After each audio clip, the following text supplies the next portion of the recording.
ஊராட்சி ஒன்றிய நடுநிலைப்பள்ளியில் 41 லட்சம் ரூபாய் மதிப்பீட்டில் கட்டப்பட்டுள்ள 2 வகுப்பறைகள் கொண்ட புதிய கட்டிடம் மற்றும் புதிய கழிப்பறை கட்டிடத்தை அமைச்சர் ஆர். காந்தி திறந்து வைத்தார். ராணிப்பேட்டை மாவட்டம் ஆற்காடு ஊராட்சி ஒன்றியம் 30 வெட்டி ஊராட்சியில் ஊராட்சி ஒன்றிய நடுநிலைப்பள்ளியில் 35 லட்சம் ரூபாய் மதிப்பீட்டில் கட்டப்பட்டுள்ள 2 வகுப்பறைகள் கொண்ட புதிய கட்டிடம் மற்றும் 6 லட்சம் மதிப்பீட்டில் புதிய கழிப்பறை கட்டிடம் திறப்பு விழா நடைபெற்றது. இந்த நிகழ்ச்சியில் தமிழக கைத்தறி மற்றும் துணிநூல் துறை அமைச்சர் ஆர். காந்தி சிறப்பு அழைப்பாளராக கலந்து கொண்டு கட்டி முடித்த கட்டிடங்களை அமைச்சர் ஆர். காந்தி ரிப்பன் வெட்டி குத்து விளக்கேற்றி திறந்து வைத்தார். இந்த நிகழ்ச்சியை மாவட்ட ஆட்சித்தலைவர் சந்திரகலா தலைமை தாங்கினார். மேலும் நிகழ்ச்சியில் ஆற்காடு சட்டமன்ற உறுப்பினர் ஈஸ்வரப்பன், அரசு அதிகாரிகள், பொதுமக்கள் என பலர் கலந்து கொண்டனர்.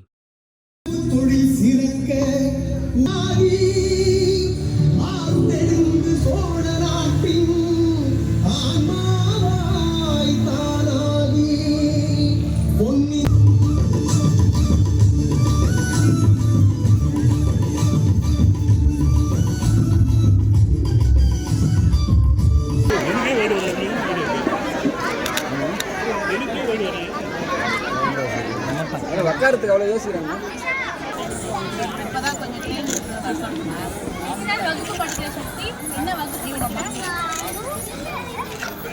வகுப்பு